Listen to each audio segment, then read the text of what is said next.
been getting a lot of attention for your first day, so I gotta beat you up. People set things in schools. It's just a fact of human nature. Doesn't matter if it's Saved by the Bell, Daria, Bakates, Toradora, Harry, what's his name.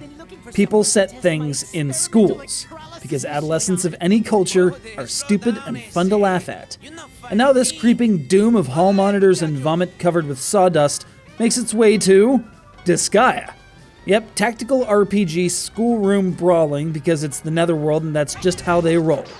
And because they needed any premise to come up with a third Disgaea title, one where they could slide in Etna and Flan and Laharl sometime after the main bulk of the story just to cause mischief. This was years and years before Nippon-Ichi had the bright idea to just, create a legitimate sequel to Disgaea. So instead of their monstrous adventures, you get detention.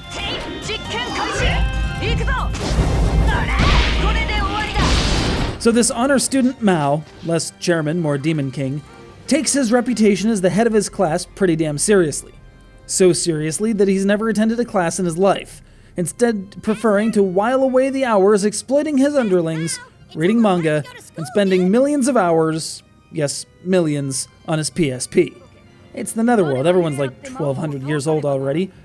Then his dad, the overlord, and coincidentally the dean of this school, steps on his PSP.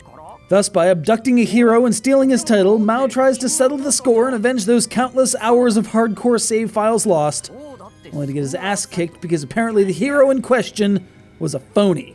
Man, I thought we were going to finish this thing off in the first hour. No dice, Captain.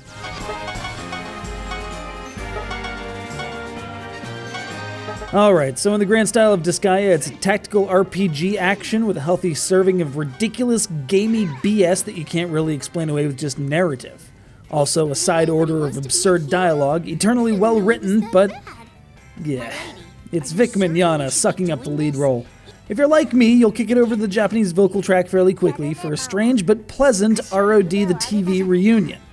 The soundtrack is the standard Disgaea mix of energetic guitars, augmented by an inexplicable full-cast musical number to open the game, because it was 2008, and absolutely everyone had to have a Hiroi Suzumiya-esque dance to go along with whatever they were shilling.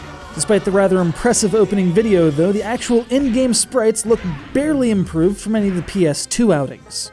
But that's the window dressing. At its core, Disgaea 3 is about pounding numbers into submission using the power of your brain.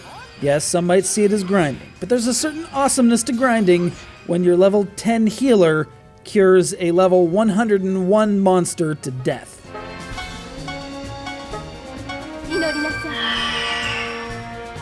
It's all in the manipulation of geo-panels, geo-blocks, stacking, falling damage, a new system of skill development called abilities, the ever-present item world, new character world that's, well, pretty much exactly the same thing.